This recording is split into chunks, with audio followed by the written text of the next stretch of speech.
कभी सोचा है तुमने, ये पूरा जीवन इतना खेलपूर्ण क्यों है? फूल बिना किसी प्रयोजन के खिलता है, पंछी बिना किसी अर्थ के गाता है, और आकाश वह बिना किसी कारण के फैला है। फिर मनुष्य क्यों अपने जीवन को इतना गंभीर बना लेता है? कृष्ण कहते नहीं, वे नाचते हैं। वे बोलते नहीं, वे मुस्कुराते हैं। उनका हर कदम, हर भाव, हर स्पंदन इस बात का प्रमाण है कि अस्तित्व खेल है, लीला है। जीवन कोई युद्ध नहीं, कोई साधना नहीं, कोई परीक्षा नहीं, ये एक नृत्य है। और जब तुम इसे ऐसे देखना शुरू करते हो, तब तुम्हारे भीतर पहली बार संगीत जन्म लेता है। कृष्ण की लीला इसी संगीत का प्रतीक है। वे तुम्हें किसी धर्म में बांधने नहीं आए, वे तुम्हें मुक्त करने आए हैं, तुम्हारी अपनी गंभीरता से, तुम्हारे अपने बंधनों से, तुम्हारे अपने विचारों की जेल से। कृष्ण कोई व्यक्ति नहीं है, वे एक चेतना है। एक ऐसी चेतना जो न तो नियमों से बंधती है, न डर से, न परंपरा से। वह चेतना जो जीवन को कर्तव्य नहीं, आनंद के रूप में जीती है।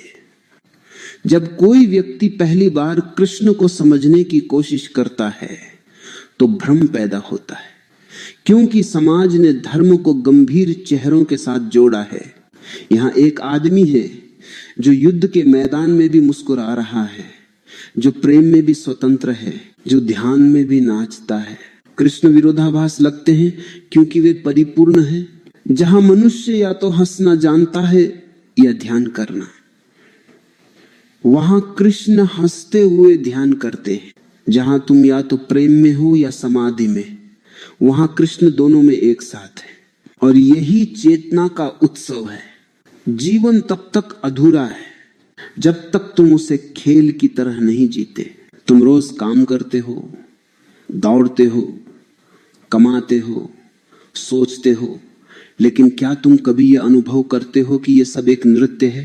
कृष्ण की लीला तुम्हें यही सिखाती है कि कुछ भी गंभीर नहीं है, सब एक ब्रह्मांडीय खेल है। जो कुछ भी है वो प्रेम की धारा में बह रहा है। मृत्यु भी उसी खेल का हिस्सा है जैसे जन्म है। कृष्ण की बांसुरी का रहस्य समझो, वह कोई वाद्य नहीं, वह मौन की आवाज है। जब भीतर का शोर थमता है तब वह धुन सुनाई देती है। वह धुन किसी के लिए नहीं बजती, वह स्वयं के आनंद में बहती है। कृष्ण जब बांसुरी बजाते हैं तो वे किसी को बुला नहीं रहे, वे केवल उस आनंद में हैं जो भीतर उमड़ रहा है। जब भीतर संगीत होता है तब बाहर नृत्य हो जाता है। और वही लीला है, जब भीतर चेतना है तो बाहर रस है। कृष्ण की लीला तुम्हें बाहर के कर्मों से नहीं, भीतर की अवस्था से जोड़ती है। जो कुछ भी वे करते हैं वह सहज है, अनायास है। कभी तुमने ध्यान दिया है कि बच्चे जब खेलते हैं तो वे पूरी तरह उसमें होते हैं। उनके लिए खेल में हार या जीत का कोई अर्थ नहीं। वे खेलते हैं क्योंकि खेलना ही उनका आनंद है। कृष्ण उसी बाल चेतना का पुनर्जन्म है। उनका हर कर्म उसी मासूमियत से भरा है। लेकिन मनुष्य वह हर जगह उद्देश्य खोजता है। वो पूछता है इसका क्या अर्थ है। और जैसे ही तुम अर्थ खोजने लगते हो तुम संगीत खो देते हो, क्योंकि जीवन अर्थ नहीं अनुभव है। कृष्ण अर्थ नहीं सिखाते, वे अनुभव सिखाते हैं। वे कहते हैं जीवन को जी लो, उसे समझने की कोशिश मत करो, क्योंकि समझ केवल बुद्धि का खेल है और जीना हृदय की धारा। लीला का अर्थ यही है, जो हो रहा है उसी में आनंद लो। रास, युद्ध, प्रेम, मौन सब एक ही चेतना की लहरें हैं। जब मन शांत हो जाता है तो जीवन खेल बन जाता है, और जब मन शोर करता है तब वही जीवन संघर्ष बन जाता है। कृष्ण का जीवन सिखाता है कि जो भी करो उसे संपूर्णता से करो। अगर प्रेम करो तो पूरे अस्तित्व से करो, अगर ध्यान करो तो पूरे हृदय से करो, अगर युद्ध करो तो भी बिना क्रोध के करो, क्योंकि कर्म में नहीं चेतना में ही मुक्ति है। कभी कभी लगता है कि कृष्ण तो नियमों को तोड़ते हैं, पर उन्होंने कोई नियम तोड़ा नहीं। उन्होंने केवल ये दिखाया कि प्रेम में कोई नियम टिकता ही नहीं। जहां प्रेम है वहां अनुशासन स्वाभाविक हो जाता है। जहां प्रेम नहीं है वहां अनुशासन भी बंधन बन जाता है। कृष्ण की लीला इसी का प्रतीक है कि प्रेम अपने आप में व्यवस्था है। तुम्हें कुछ करने की जरूरत नहीं, बस प्रेम में होना काफी है। कृष्ण ने कहा नहीं, मुझसे डरो। उन्होंने कहा मुझसे प्रेम करो, और जो प्रेम करता है वह पहले से ही परमात्मा के करीब है, क्योंकि प्रेम तुम्हें केंद्र से जोड़ देता है, और केंद्र वही है जहां चेतना जन्म लेती है। कभी तुमने अनुभव किया है कि जब तुम पूरी तरह किसी संगीत में डूब जाते हो तो मैं गायब हो जाता है? वह क्षण जब केवल सुर रह जाता है, केवल लय रह जाती है, वही लीला का क्षण है। कृष्ण उसी अवस्था में जीते हैं जहां कोई कर्ता नहीं बचा, सिर्फ नृत्य है, सिर्फ बहाव है, सिर्फ आनंद है। और जब कोई मैं नहीं बचता तभी परमात्मा प्रकट होता है। मनुष्य हमेशा सोचता है कि उसे कुछ बनना है।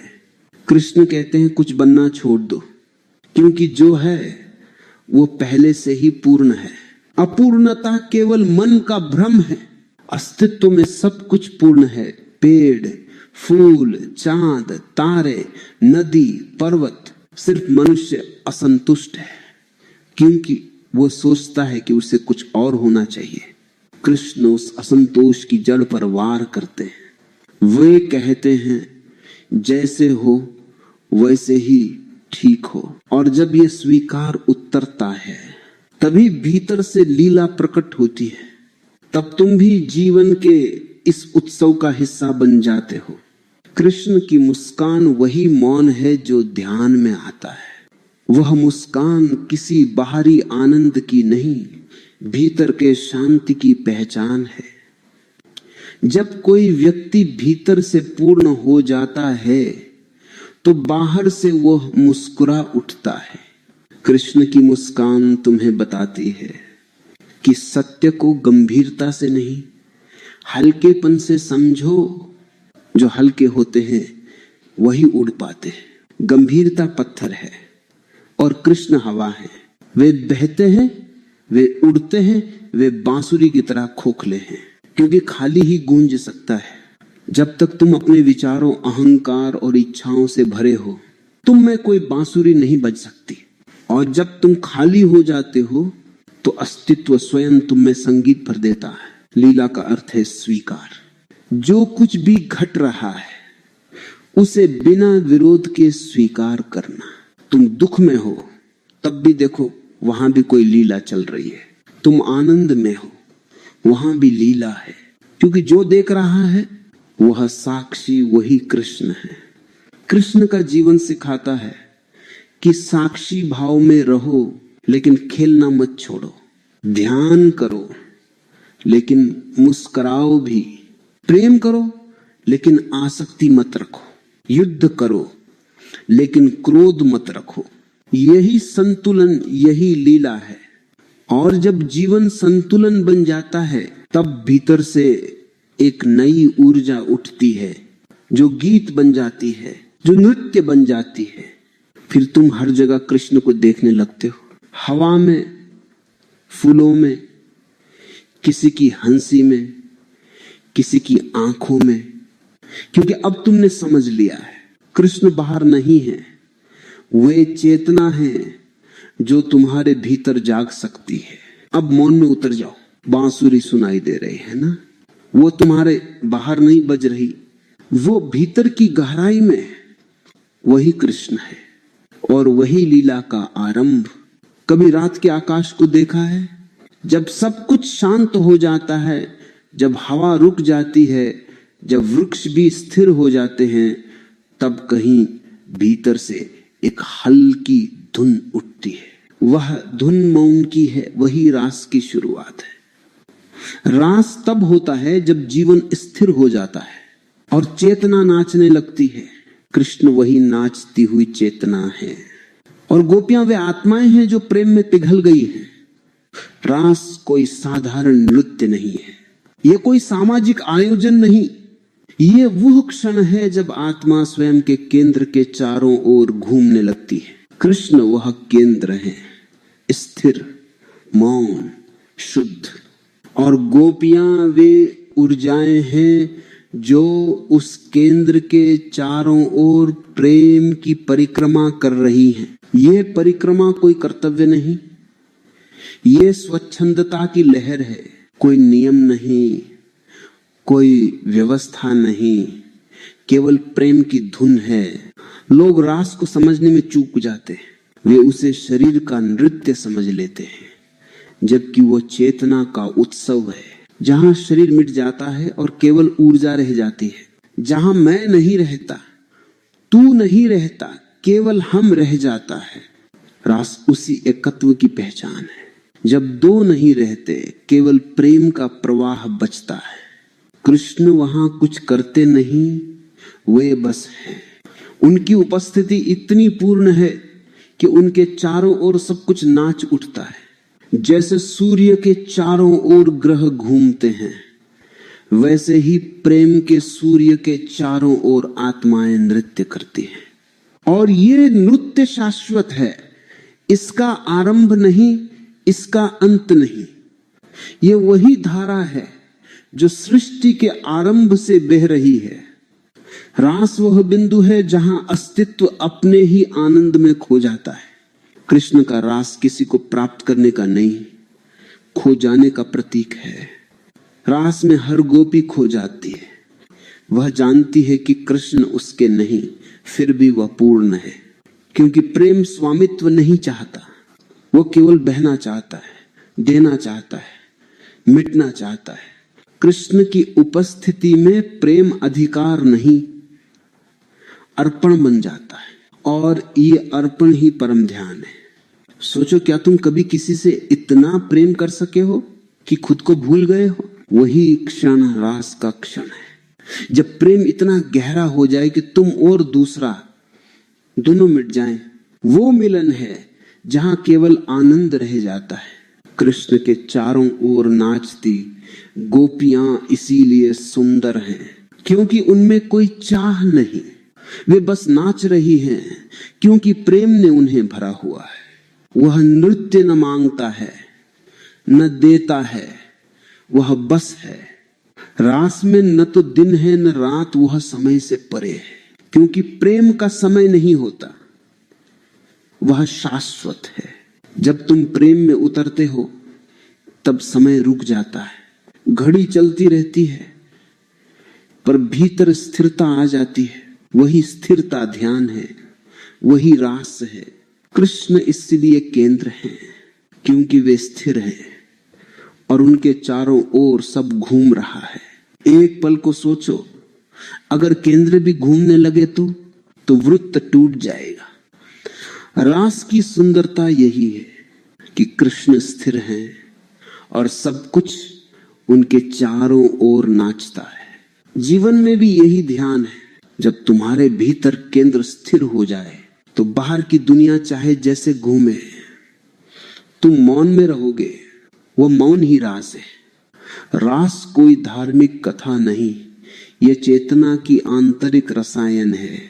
जब प्रेम भीतर से उठता है तब वह केंद्र खोजता है। कृष्ण वह केंद्र है, और जब प्रेम उस केंद्र से टकराता है तो वह नृत्य में बदल जाता है। वह नृत्य शरीर का नहीं, ऊर्जा का, आत्मा का, अस्तित्व का होता है। गोपियां नाचती नहीं, ऊर्जा नाचती है। कृष्ण चलते नहीं, शांति बहती है। और जब प्रेम और मौन मिलते हैं तो जो घटता है वही रास से। रास का अर्थ है प्रेम का ध्यान बन जाना, जहां प्रेम अब किसी वस्तु, किसी व्यक्ति के लिए नहीं, बल्कि अस्तित्व के लिए है। जब प्रेम बिना कारण हो जाता है, जब वो किसी विशेष दिशा में नहीं बहता, जब वो सब ओर फैल जाता है, तब चेतना खिल उठती है और वही खिलना रास है। कभी तुमने प्रेम किया है तो जानते हो, शुरुआत में प्रेम सीमित होता है किसी एक व्यक्ति तक, लेकिन जब प्रेम परिपक्व होता है वो फैलने लगता है। फिर वो किसी के लिए नहीं, सबके लिए होता है। फिर तुम हर व्यक्ति में कृष्ण को देखना शुरू करते हो।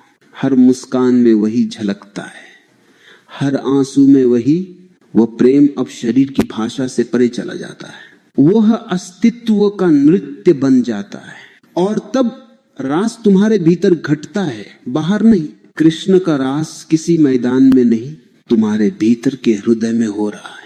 हर बार जब तुम प्रेम में पिघलते हो, हर बार जब तुम कृतज्ञ होते हो, हर बार जब तुम मुस्कुराते हो बिना कारण के, वही रास है। कृष्ण की लीला हमें ये नहीं सिखाती कि प्रेम करो, वो ये सिखाती है कि प्रेम बन जाओ। क्योंकि प्रेम कोई कर्म नहीं, वो अस्तित्व की अवस्था है।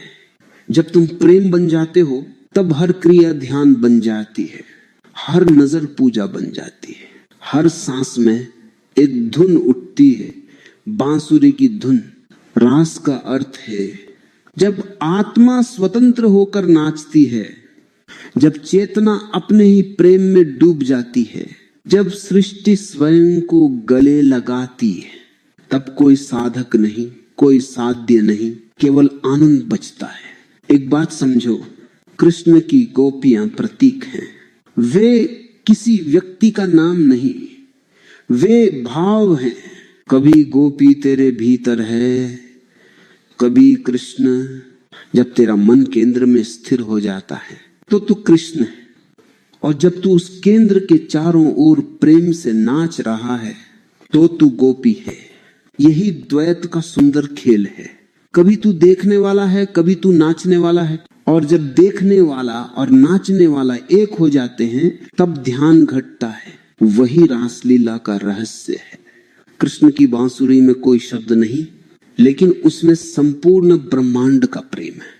वह ध्वनि नहीं, वह मौन की गूंज है। जब प्रेम मौन हो जाता है तब वह संगीत बन जाता है। वही रास का संगीत है, जहां कोई गाता नहीं फिर भी धुन बज रही है। रास का संदेश है कि प्रेम को दिशा मत दो, उसे प्रवाह दो। वह जहां चाहे बहे, वहीं से तेरा उत्थान होगा। क्योंकि प्रेम की दिशा नहीं, सिर्फ गहराई होती है। रास में कोई अनुशासन नहीं, क्योंकि प्रेम नियमों में नहीं बहता। वह स्वच्छंद है, जैसे हवा, जैसे नदी। और जो व्यक्ति प्रेम में स्वच्छंद हो जाता है वह अपने भीतर कृष्ण को पा लेता है, क्योंकि प्रेम ही परमात्मा की भाषा है। जो प्रेम में बोलता है वह ईश्वर से बोलता है। रास का अर्थ केवल इतना नहीं कि कृष्ण ने नृत्य किया, उसका गूढ़ अर्थ यह है कि अस्तित्व स्वयं नाच रहा है। हर परमाणु कृष्ण है, हर स्पंदन गोपी है, हर श्वास रास है, हर धड़कन एक वृत्त बना रही है जिसका केंद्र मौन है। और जब तुम इस मौन को सुनने लगो तो तुम्हारे भीतर कुछ पिघलता है। फिर तुम किसी से प्रेम नहीं करते, तुम स्वयं प्रेम बन जाते हो। वो प्रेम जो बांटने से बढ़ता है, जो खोने से मिलता है, वही आत्मा की स्वच्छंद यात्रा है, रासलीला। अब इस क्षण बस थोड़ा ठहरो, आंखें बंद करो, सांस की लय को सुनो और महसूस करो कि भीतर कहीं कोई नृत्य चल रहा है। वह रास है, वही आत्मा की यात्रा है। स्वच्छंद मधुर अनंत। मनुष्य के भीतर दो धाराएं बहती हैं, एक है प्रेम, दूसरी है ध्यान। एक बहती है बाहर की ओर, दूसरी भीतर की ओर। जब तक ये दोनों अलग अलग चलती हैं, मनुष्य बुनता रहता है। कभी वह प्रेम में डूब जाता है, कभी ध्यान में खो जाता है, कभी वह किसी और के लिए जीता है, कभी स्वयं से भागता है। लेकिन जब ये दोनों धाराएं मिलती हैं, जब प्रेम भीतर की ओर मुड़ जाता है और ध्यान बाहर को छू लेता है, तभी चेतना में संतुलन आता है। वही है द्वैत मिलन। कृष्ण इस मिलन के प्रतीक हैं। उनके भीतर पुरुष है, वो जो स्थिर सजग मौन है, और उनके भीतर स्त्री है, वह जो प्रेममय बहती हुई संगीत से भरी हुई है। कृष्ण का हर क्षण इन दोनों का नृत्य है। कभी वे युद्ध के बीच में खड़े हैं पूर्णतः केंद्रित जागृत, और कभी वे रास में हैं पूर्णतः प्रेम में पिघले हुए। यही द्वैत का सामंजस्य है। लोग सोचते हैं कृष्ण कैसे प्रेम और युद्ध दोनों हो सकते हैं। वे विरोध नहीं समझते, क्योंकि उन्होंने कभी अपने भीतर दोनों को साथ महसूस नहीं किया। मनुष्य चाहता है या तो पूर्ण ध्यान या पूर्ण भावना, परंतु अस्तित्व में दोनों साथ है। जैसे दिन और रात, जैसे श्वास और निःश्वास, जैसे जीवन और मृत्यु, वे दो नहीं है, एक ही वृत्त के दो छोर हैं, और कृष्ण उस वृत्त के केंद्र में खड़े हैं। द्वैत को मिटाना नहीं है, उसे मिलाना है, क्योंकि द्वैत ही जीवन को सुंदर बनाता है। अगर केवल पुरुष रहे तो जीवन कठोर हो जाएगा, अगर केवल स्त्री रहे तो जीवन बहता रहेगा पर दिशा खो देगा। जब दोनों मिलते हैं तब दिशा भी होती है और प्रवाह भी, वो पूर्णता है। कभी तुमने देखा है नदी कैसे बहती है? उसके एक किनारे पर मिट्टी है, दूसरे पर पत्थर। यदि दोनों किनारे न हो तो नदी अपना रास्ता खो देगी। किनारा सीमित करता है, पर वही उसे बहने की स्वतंत्रता भी देता है। कृष्ण यही कहते हैं, जीवन को दोनों किनारों की जरूरत है। अनुशासन और स्वच्छंदता, ध्यान और प्रेम, मौन और गीत। जो केवल मौन में है वह अधूरा है, और जो केवल गीत में है वो भी अधूरा है। पूर्णता तब है जब मौन में संगीत गूंजे, जब ध्यान में प्रेम बहने लगे। वही चेतना का संतुलन है। कृष्ण ने द्वैत को अस्वीकार नहीं किया, उन्होंने उसे अपनाया, उसे सजाया। उनका जीवन इसी स्वीकार का उत्सव है। जब तुम किसी चीज से भागना बंद करते हो, जब तुम कहो हाँ ये भी मैं हूं, तभी मिलन होता है, क्योंकि तब विरोध मिट जाता है। तब तुम भीतर और बाहर दोनों में एक हो जाते हो। मनुष्य का दुख इसलिए है क्योंकि वो आधा जीता है। वो या तो मन है या हृदय, वह या तो सोचता है या महसूस करता है। कृष्ण दोनों हैं, सोचते भी हैं, महसूस भी करते हैं। वे प्रेम करते हैं पर बंधते नहीं। वे युद्ध करते हैं पर द्वेष नहीं रखते।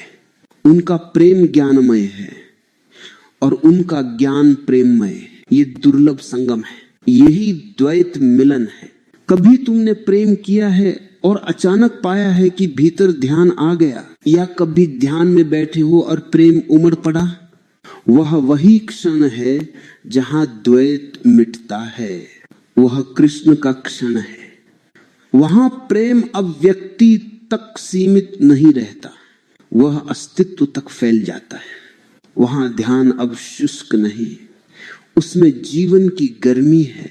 वहां ठंडे ज्ञान में फूल खिल जाते हैं। कृष्ण हमें ये नहीं सिखाते कि प्रेम करो या ध्यान करो, वे ये सिखाते हैं कि दोनों बनो, क्योंकि दोनों मिलकर ही चेतना का कमल खिलाते हैं। ध्यान जड़ है, प्रेम फूल। ध्यान से गहराई मिलती है, प्रेम से सुगंध। अगर केवल ध्यान हो तो ठंडापन आता है, अगर केवल प्रेम हो तो अंधापन आता है। दोनों साथ हों तो जीवन प्रकाश बन जाता है। कृष्ण का द्वैत मिलन केवल स्त्री पुरुष का नहीं, बल्कि भीतर के हर विरोध का है। क्रोध और करुणा, मौन और शब्द, त्याग और भोग, ये सब विरोध नहीं, एक ही ऊर्जा के दो रूप हैं। जब तुम उन्हें मिलाना सीख जाते हो तब चेतना में संतुलन आता है। कृष्ण इसी संतुलन का प्रतीक है। वे भोग में है पर उसमें भी विरक्ति है, वे विरक्ति में हैं पर उसमें भी आनंद है। उनका कोई छोर नहीं, कोई किनारा नहीं। वे बीच के उस मौन बिंदु पर खड़े हैं जहां सब मिल जाता है। वही ध्यान है, वही प्रेम है, वही कृष्ण है। कभी सोचा है क्यों हर बार जब कृष्ण की लीला होती है वहां संगीत और मौन साथ चलते हैं? बांसुरी बज रही है पर कृष्ण मौन है। यह विरोध नहीं, यह पूर्णता है, क्योंकि केवल मौन ही संगीत को जन्म दे सकता है और केवल संगीत ही मौन को व्यक्त कर सकता है। एक बिना दूसरे अधूरा है। तुम्हारे भीतर भी यही द्वैत है। कभी तुम बोलना चाहते हो, कभी चुप रहना, कभी प्रेम करना चाहते हो, कभी दूर भागना, कभी गाना चाहते हो, कभी रोना। अगर तुम इन भावों को दबाते हो तो जीवन कठोर हो जाता है। अगर तुम उन्हें समझते हो तो वे तुम्हें संतुलन देते हैं। कृष्ण यही सिखाते हैं, किसी भाव से लड़ो मत, बस उसे सजग होकर जियो। जो सजगता में जिया गया वो ध्यान बन जाता है। कृष्ण का द्वैत मिलन मनुष्य की मुक्ति का मार्ग है, क्योंकि जब भीतर कोई विरोध नहीं रहता तो मन शांत हो जाता है, और जब मन शांत होता है तो प्रेम अपने आप बहता है। फिर प्रेम कोई कर्म नहीं, वह तुम्हारी सांस बन जाता है। हर श्वास में ध्यान उतरता है, हर निश्वास में प्रेम। ये लय है, चेतना की सांस। जब तुम कृष्ण को समझते हो तब तुम ये नहीं पूछते कि कौन सही है, तुम देखते हो सब सही है, क्योंकि सब उसी एक चेतना से निकलता है। अंधकार भी उसी का रूप है, प्रकाश भी। अगर तुम केवल प्रकाश को चाहो तो तुम आधे हो। पूर्ण होने के लिए अंधकार को भी गले लगाना होगा। कृष्ण यही करते हैं। वे अंधकार से नहीं डरते, क्योंकि वे जानते हैं वह भी उसी नृत्य का हिस्सा है। द्वैत को मिटाना असंभव है, पर उसे पार किया जा सकता है। पार करने का अर्थ है उसे देखो, उसे स्वीकारो, उसे समझो, और फिर तुम देखोगे कि वो तुम्हें बांध नहीं रहा, वो तुम्हें संतुलित कर रहा है। कृष्ण की चेतना में सब समाया है, सत्य और असत्य, ध्यान और प्रेम, पुरुष और स्त्री, देवता और राक्षस, क्योंकि उन्होंने सबको स्वीकार कर लिया। और जो स्वीकार कर लेता है वह मुक्त हो जाता है। जब तुम द्वैत को अपनाते हो तो भीतर एक नई लय उठती है जहां कोई विभाजन नहीं रहता। वहीं से प्रेम पूर्ण तालमेल जन्म लेता है। अब प्रेम में बुद्धि है और बुद्धि में हृदय। अब युद्ध में करुणा है और मौन में गीत। अब जीवन विरोध नहीं, एक विशाल समरसता है। वह समरसता ही कृष्ण की चेतना है, वही द्वैत मिलन है। अब थोड़ी देर बस मौन रहो, अपने भीतर उस बिंदु को महसूस करो जहां दो लहरें मिलती हैं, जहां श्वास भीतर जाती है और बाहर आती है। वही तुम्हारा कृष्ण है, वही प्रेम पूर्ण तालमेल है, वही जीवन का संगीत है। कभी देखा है छोटे बच्चों को खेलते हुए? वे मिट्टी में लौट रहे होते हैं, उनके कपड़े मैले हैं, चेहरे पर धूल है, पर आंखों में चमक है, क्योंकि वे परिणाम नहीं जानते, केवल क्रिया जानते। वे हारने या जीतने की चिंता नहीं करते, उनके लिए खेल ही आनंद है। वह सरलता, वह अनायासता, वही जीवन का रहस्य है। कृष्ण का पूरा जीवन इसी खेल भाव का प्रतीक है। वे कुछ करने के लिए नहीं करते, वे करते हैं क्योंकि करने में ही आनंद है। वे बांसुरी बजाते हैं किसी श्रोता के लिए नहीं, वे नाचते हैं किसी मंच पर नहीं, वे प्रेम करते हैं किसी स्वामित्व के लिए नहीं, वे बस जीते हैं क्योंकि जीना स्वयं में आनंद है। यह खेल भाव ही सबसे गहरी समाधि है, क्योंकि जब मनुष्य खेलता है तब वो भूल जाता है कि वो कोई है, वो केवल प्रवाह बन जाता है, और जहां मैं नहीं वहीं ध्यान घटता है। कृष्ण ने कभी नहीं कहा कि जीवन गंभीर है, उन्होंने कहा जीवन सुंदर है, पर खेलो इसे जागरूकता से। गंभीरता मनुष्य की बीमारी है, खेल भावना स्वास्थ्य है। गंभीर व्यक्ति हमेशा कुछ पाने की कोशिश में है, और जो पाने में लगा है वह कभी नहीं जी पाता। खेलने वाला व्यक्ति इस क्षण में होता है, उसके लिए भविष्य या परिणाम का कोई अर्थ नहीं। वह हर पल को संपूर्णता से जीता है। वही ध्यान की असली अवस्था है।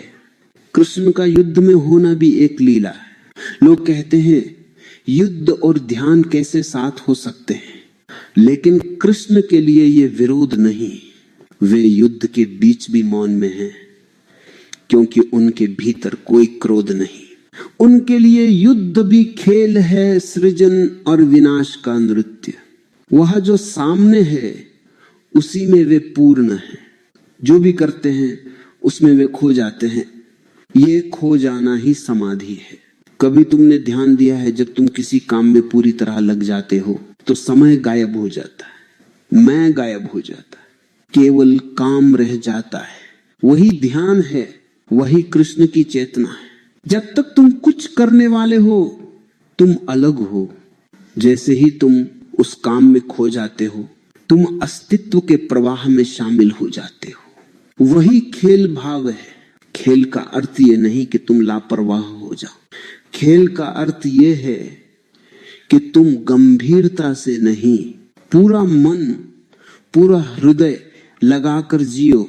तुम पूरी तरह उपस्थित रहो, पर बिना तनाव के, बिना दबाव के।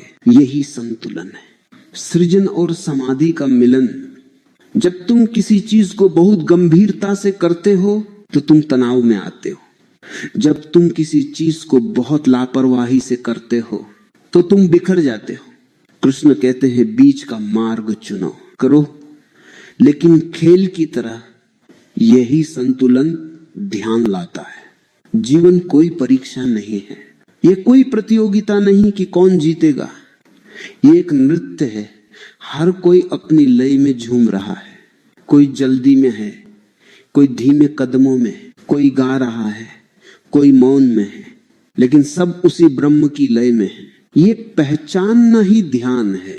और जब ये पहचान आती है तो खेल गहरा हो जाता है। तब तुम खेलते भी हो और साक्षी भी रहते हो। ये द्वैत नहीं, ये दो दिशाओं में एक साथ होने की कला है। कृष्ण खेलते हुए भी भीतर से स्थिर हैं। उनका मन लहराता नहीं। वे नाचते हैं, गाते हैं, मुस्कुराते हैं, लेकिन भीतर एक मौन झील है। वह मौन ही उनकी समाधि है। और जो ये कला सीख लेता है वह किसी भी परिस्थिति में शांत रह सकता है। खेल भाव का अर्थ है हर चीज को सृजन में बदल देना। जब तुम प्रेम से कुछ करते हो तो हर कर्म पूजा बन जाता है। कृष्ण जब गोवर्धन उठाते हैं तो वो भी प्रेम का खेल है। वे दिखा रहे हैं कि जब हृदय में प्रेम है तो कोई काम बड़ा या छोटा नहीं होता। हर काम में वही चेतना चमकती है। तुम भी देखो, अगर तुम खाना बनाते हो, अगर तुम काम करते हो, अगर तुम बात करते हो, तो क्या तुम उसमें पूरी तरह हो, या तुम आधे मन से आधे विचारों में खोए रहते हो? जहां तुम पूर्ण हो वही खेल भाव है, और जहां तुम अधूरे हो वहां संघर्ष है। संघर्ष इसीलिए है क्योंकि तुम काम में नहीं, परिणाम में जी रहे हो।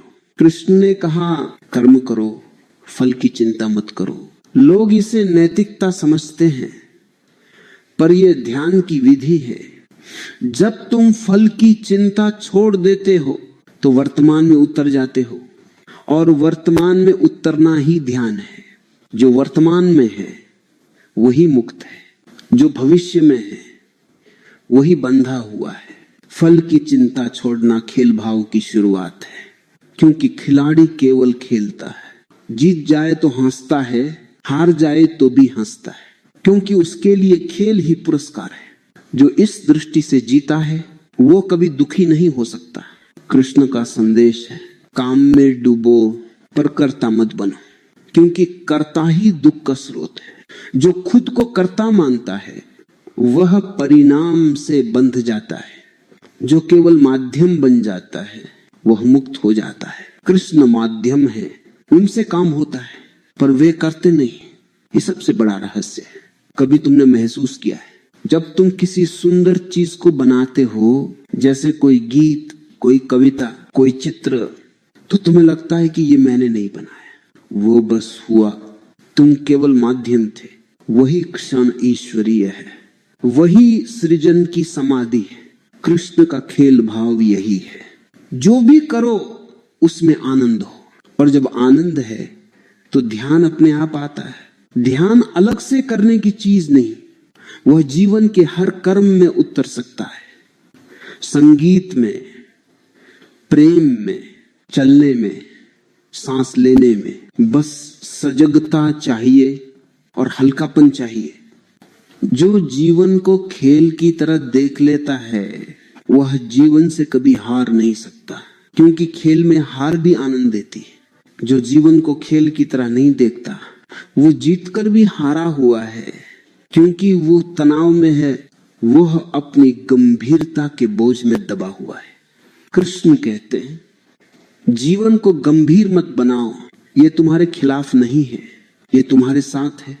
अगर तुम उसके साथ नाच सको, अगर तुम जीवन को खेल की तरह जीने लगो, तो हर परिस्थिति तुम्हें सिखाएगी, हर समस्या ध्यान का अवसर बन जाएगी, हर दुख तुम्हें भीतर की ओर धकेलेगा, हर सुख तुम्हें आभार सिखाएगा, और धीरे धीरे तुम देखोगे कि जीवन अब शत्रु नहीं रहा, वह तुम्हारा साथी बन गया है। जो व्यक्ति इस खेल भाव को समझ लेता है वो कभी उदास नहीं रहता, क्योंकि उसके लिए हर अनुभव सुंदर है। वह गिरता है तो भी हंसता है, क्योंकि जानता है कि ये भी खेल का हिस्सा है। वह जीतता है तो भी विनम्र रहता है, क्योंकि जानता है कि जीत भी क्षणिक है। ये संतुलन, यही समाधि है। कृष्ण यही सिखाते हैं। जीवन कोई बोझ नहीं, ये अस्तित्व का नृत्य है। जब तुम नाचने लगो तो तुम्हारा हर कदम ध्यान बन जाता है, हर सांस प्रार्थना बन जाती है, हर हंसी ब्रह्म की गूंज बन जाती है। यही खेल भाव की पूर्णता है। सृजन और समाधि में संतुलित आनंद। थोड़ी देर मौन रहो, अपनी सांस को देखो, वह भीतर जाती है, बाहर आती है। क्या तुम उसे नियंत्रित करते हो? नहीं, फिर भी वो चल रही है। वही जीवन का खेल है, वही कृष्ण की लीला है। और जब तुम इस लीला को देख सको तो भीतर से एक हंसी उठेगी, वह हंसी कृष्ण की होगी। कभी सोचा है क्यों कृष्ण का जन्म ब्रज में हुआ, किसी राजमहल में नहीं? क्योंकि दिव्यता को सरलता चाहिए। राजमहल की जटिलता में प्रेम नहीं टिकता, वह केवल सरल हृदयों में खिलता है। कृष्ण वहां जन्म लेते हैं जहां मिट्टी भी मुस्कुराती है, जहां लोग बिना मुखौटे के जीते हैं, जहां प्रेम नियमों से बड़ा है और हंसी धर्म से ऊंची। ब्रज को स्थान नहीं, ये चेतना की अवस्था है, जहां मनुष्य इतना हल्का हो जाए कि वह ईश्वर को अपने घर में बुला सके। कृष्ण वहां नहीं आते जहां डर है, वे वहां आते हैं जहां प्रेम है, और ब्रज का हर हृदय प्रेम से भरा है। ब्रज के लोग कोई दर्शन नहीं जानते, वे बस प्रेम जानते हैं। उनके लिए कृष्ण ईश्वर नहीं, उनके अपने हैं। मित्र, बालक, चोर, रक्षक, उनका प्रेम ज्ञान से मुक्त है। क्योंकि जहां ज्ञान है वहां दूरी है, जहां प्रेम है वहां निकटता है। गोपियां कृष्ण को खोजती नहीं, वे बस उन्हें जीती हैं। वो कपड़े धोते हुए भी उनसे बात करती हैं, मटकी भरते हुए भी उनका नाम गुनगुनाती हैं। वो ध्यान नहीं करते फिर भी सदा ध्यान में है, क्योंकि उनका हृदय वहां है जहां कृष्ण है। यही ब्रज का ध्यान है, जहां ध्यान क्रिया नहीं, सहजता है। कृष्ण जब मक्खन चुराते हैं तो वो चोरी नहीं, वह प्रेम का खेल है। वो ये सिखाते हैं कि ईश्वर को पाने के लिए पूजा नहीं चाहिए, बस बालपन चाहिए। क्योंकि केवल बालक ही इतना मासूम होता है कि वह दिव्यता को बिना भय, बिना औपचारिकता के स्वीकार सके। जब मनुष्य बहुत जानकार हो जाता है तो वो जटिल हो जाता है, और जब वो जटिल होता है तो वो प्रेम खो देता है। कृष्ण हमें फिर से वही सादगी सिखाने आए हैं, वही सरलता, वही भोलापन, वही निश्चलता। क्योंकि जहां चतुराई है वहां दूरी है, जहां भोलापन है वहां ब्रज है। ब्रज की औरतें अपने जीवन में किसी तर्क से नहीं, किसी मंत्र से नहीं, केवल प्रेम से कृष्ण को बुलाती हैं। उनकी प्रार्थना आंसुओं में है, उनका ध्यान उनके काम में है। वे कृष्ण को खोजती नहीं, वे उन्हें हर पल महसूस करती है। ये प्रेम इतना गहरा है कि वह पूजा से ऊपर है। वो कोई नियम नहीं जानता, कोई समय नहीं देखता, कोई भाषा नहीं बोलता। ये प्रेम परम सहज है। ब्रज की मिट्टी में जो सुगंध है वह सरलता की है। वहां कोई दंभ नहीं, कोई अहं नहीं, कोई नहीं कहता मैं भक्त हूं, क्योंकि वहां सब कृष्ण के ही हैं। जब मैं मिट जाता है तो कृष्ण प्रकट होते हैं। वह अहंकार के द्वार से नहीं, वह नम्रता के दरवाजे से प्रवेश करते हैं। कभी तुमने ध्यान दिया है, जब बच्चा हंसता है तो उस हंसी में कितनी शुद्धता होती है। वह किसी उद्देश्य से नहीं हंसता, वह हंसता है क्योंकि हंसी आती है। वही ब्रज की हंसी है, वही कृष्ण की धुन है। कृष्ण ब्रज में इसीलिए मुस्कुराते क्योंकि वहां कोई उन्हें समझाने की कोशिश नहीं करता, वहां सब उन्हें जीते। यहाँ कोई धर्म नहीं, केवल संबंध है। गाय, वृक्ष, नदियां सब कृष्ण के साथी हैं। यहाँ पत्थर भी प्रेम करते हैं, यहाँ धूल भी ध्यान में है। कृष्ण की लीला ब्रज में खिलती है क्योंकि वहां कोई मांगने वाला नहीं, केवल बांटने वाले हैं। वहां कोई डर से नहीं जीता, सब भरोसे से जीते। वहीं से प्रेम की जड़ें फैलती हैं। जहां भरोसा है वहीं भक्ति है। कृष्ण का बालपन केवल कथा नहीं, वह अस्तित्व का प्रतीक है। जब चेतना मासूम होती है वह हर चीज में आनंद पाती है। एक मक्खन की डली में भी ब्रह्म देखती है, एक गाय की आंखों में भी प्रेम का सागर देखती है। ब्रज का जीवन ध्यान में नहीं, ध्यान स्वयं ब्रज के जीवन में है। तुम भी जब जीवन को जटिल बनाना छोड़ दोगे, जब छोटे छोटे पलों में आनंद देखने लगोगे, जब हर साधारण क्षण में ईश्वर की झलक पाओगे, तब ब्रज तुम्हारे भीतर उतर आएगा। वह कोई भूगोल नहीं, वह हृदय की अवस्था है। ब्रज की गोपियां जब कृष्ण का नाम लेती हैं तो वो शब्द नहीं कंपन होता है, उस नाम से हवा भी सुवासित हो जाती है। वो नाम कोई मंत्र नहीं, वो प्रेम का कंपन है। जब नाम में प्रेम हो तो वो ध्यान बन जाता है। जब शब्द में अनुभव हो तो वो मौन बन जाता है। ब्रज यही सिखाता है। बोलो लेकिन प्रेम से, चलो लेकिन सजगता से, खाओ पियो हंसो, पर सब कुछ ईश्वर के साथ। कभी तुमने देखा है जब किसी माँ की आंखों में अपने बच्चे के लिए प्रेम होता है, वह प्रेम ईश्वर से कम नहीं। ब्रज यही भाव है, जहां ईश्वर पूज्य नहीं अपने है, जहां तुम्हें डरने की नहीं प्यार करने की अनुमति है। कृष्ण ब्रज में इसलिए मुस्कुराते क्योंकि वहां कोई उन्हें पूजता नहीं, सब उन्हें अपनाते हैं। यही ब्रज का रहस्य है, जहां ईश्वर मित्र बन जाता है, जहां धर्म प्रेम में बदल जाता है।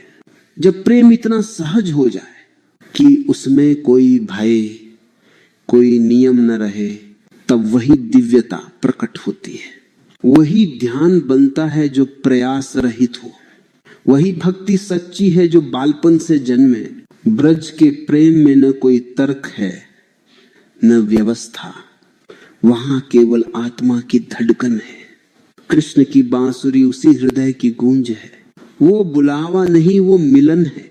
कभी तुम ब्रज की तरह जीने की कोशिश करना, जहां जीवन को गंभीरता से नहीं प्रेम से जिया जाता है, जहां पूजा का मतलब मुस्कुराना है और ध्यान का मतलब जीना है। वहां कोई ग्रंथ नहीं, सिर्फ अनुभव है। वहां कोई प्रवचन नहीं, सिर्फ मौन है। वहां कोई पंडित नहीं, सिर्फ प्रेमी है। यही है ब्रज। जहां ईश्वर और मनुष्य के बीच कोई दूरी नहीं, क्योंकि दोनों एक ही धड़कन में धड़क रहे हैं।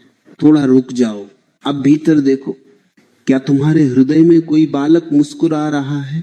वो वही है कृष्ण, वो जो किसी मंदिर में नहीं, तुम्हारी सादगी में छिपा है। उसे पाने के लिए कुछ मत करो, बस सरल हो जाओ। सरलता ही द्वार है और ब्रज उस द्वार का नाम है। प्रेम, ये शब्द जितना कहा जाता है उतना ही दूर चला जाता है, क्योंकि प्रेम को कहा नहीं जा सकता। प्रेम तो केवल जिया जा सकता है। कृष्ण की लीला का हर क्षण इसी प्रेम से भरा है। कभी वो प्रेम गोपियों में बहता है, कभी युद्ध के बीच में करुणा बनकर, कभी मौन में ध्यान बनकर, कभी हंसी में संगीत बनकर। कृष्ण का प्रेम किसी दिशा में नहीं बहता, वह हर दिशा में फैलता है। लोग प्रेम को बांधना चाहते हैं, कृष्ण प्रेम को मुक्त करते हैं। उनका प्रेम पाने का नहीं, देने का है। वे कभी नहीं कहते मुझसे प्रेम करो, वे कहते हैं प्रेम बन जाओ, क्योंकि प्रेम वही कर सकता है जो स्वयं प्रेम है। जो मांगता है वो व्यापारी है, जो देता है वह कृष्ण है। कृष्ण का प्रेम केवल किसी व्यक्ति से नहीं, वह जीवन से है, संपूर्ण जीवन से। गायों से, वृक्षों से, नदियों से, गोपियों से, युद्ध से, अस्तित्व से। उनका प्रेम सबको छूता है, सबको रूपांतरित करता है। वह किसी को ऊंचा या नीचा नहीं देखता, वो सब में एक ही आत्मा देखता है।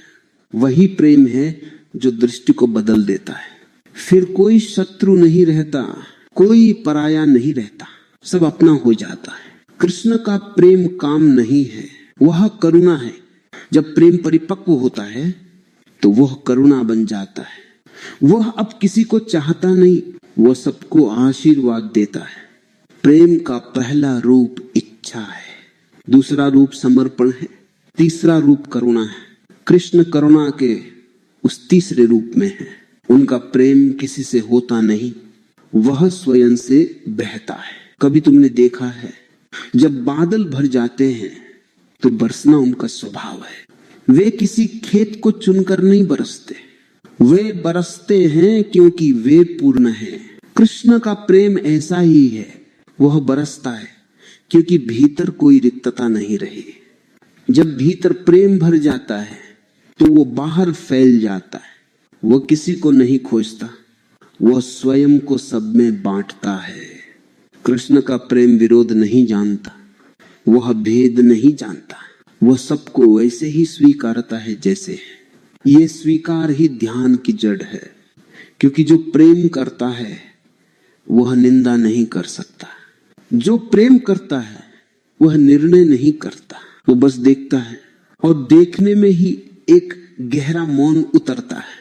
वही मौन कृष्ण की चेतना है। जब तुम किसी से बिना कारण प्रेम करते हो तो तुम ध्यान में प्रवेश कर चुके होते हो। प्रेम वही क्षण है जहां मैं और तू मिट जाते हैं, और जब मैं मिट जाता है तो जो बचता है वही ईश्वर है। कृष्ण इसीलिए कहते हैं प्रेम ही धर्म है, क्योंकि प्रेम वही मार्ग है जो सीधे केंद्र तक ले जाता है। कृष्ण का प्रेम खेल की तरह, कभी गंभीर नहीं, कभी बंधन नहीं। वो खिलता है और फिर छोड़ देता है। वो पकड़ता नहीं, थामता नहीं, वो देता है और मुस्कुराता है। क्योंकि प्रेम में जो देता है वह कभी गरीब नहीं होता। कृष्ण प्रेम में समृद्ध हैं, क्योंकि वे कुछ रखते नहीं, सब बांट देते हैं। लोग सोचते हैं प्रेम त्याग है, प्रेम पीड़ा है, परंतु प्रेम त्याग नहीं, प्रेम आनंद है। जब प्रेम पीड़ा बनता है तो समझो कि उसमें मेरा मिल गया है। जहां मेरा है वहां स्वार्थ है, जहां मैं है वहां दूरी है, जहां प्रेम है वहां कोई दावा नहीं। कृष्ण का प्रेम दावा नहीं करता, वह बस बहता है। प्रेम का मार्ग आसान नहीं, क्योंकि वह सब कुछ मांगता है। वह कहता है खुद को छोड़ दो, और मनुष्य खुद को ही सबसे ज्यादा थामे रहता है। इसलिए प्रेम कठिन लगता है। लेकिन जब तुम छोड़ देते हो तब प्रेम तुम्हें उठा लेता है। वो तुम्हें वहां ले जाता है जहां कोई दो नहीं, जहां केवल एकता है, केवल मौन है, केवल नृत्य है। कृष्ण का प्रेम साधना नहीं, वह सहजता है।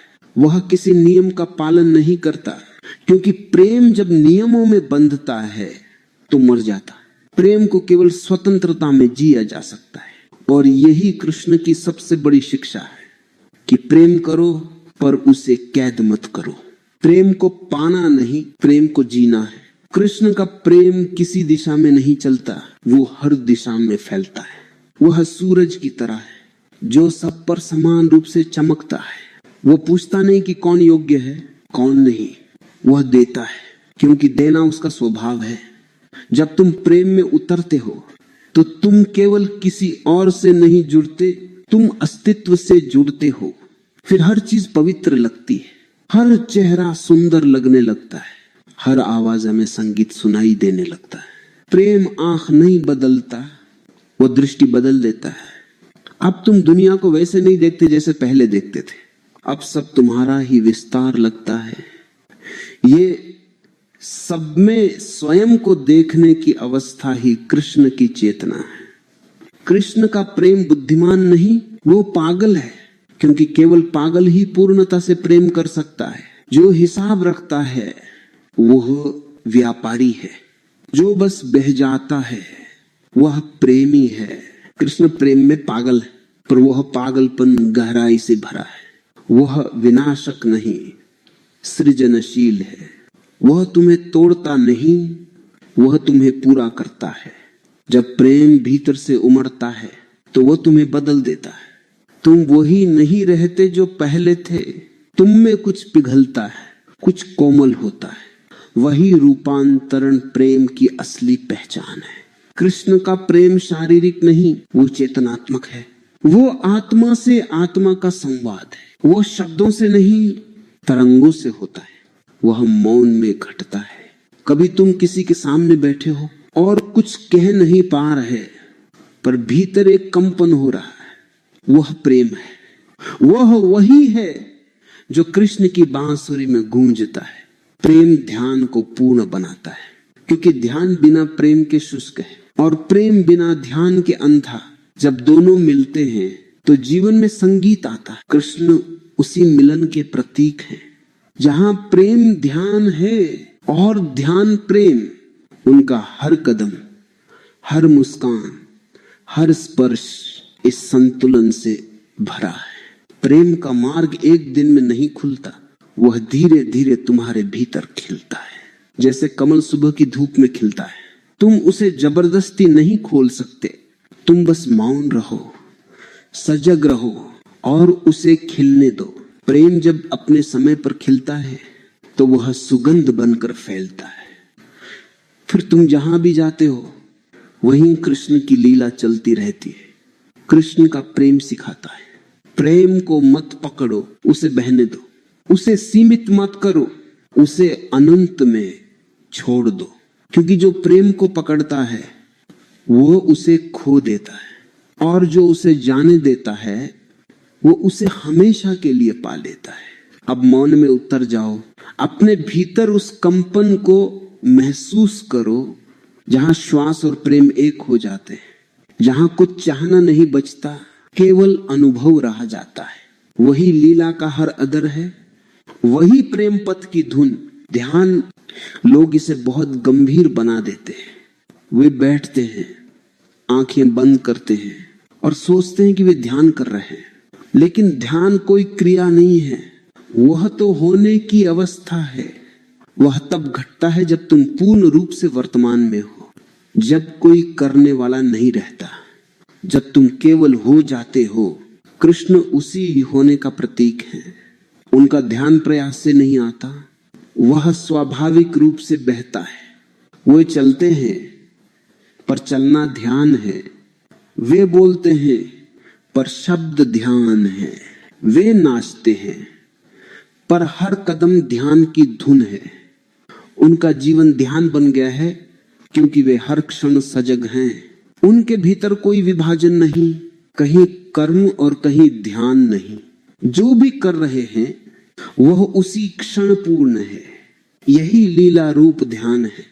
ध्यान को समझने के लिए पहले तुम्हें जीवन को स्वीकारना होगा, क्योंकि जो जीवन से भागता है वो ध्यान में कभी नहीं जा सकता। जो ध्यान में जाता है वह जीवन को गले लगाता है। कृष्ण जीवन के हर रंग को स्वीकारते हैं। वे दुख से नहीं डरते, वे आनंद से नहीं भागते, वे दोनों को अपनाते हैं, क्योंकि दोनों एक ही अस्तित्व की दो तरंगे हैं।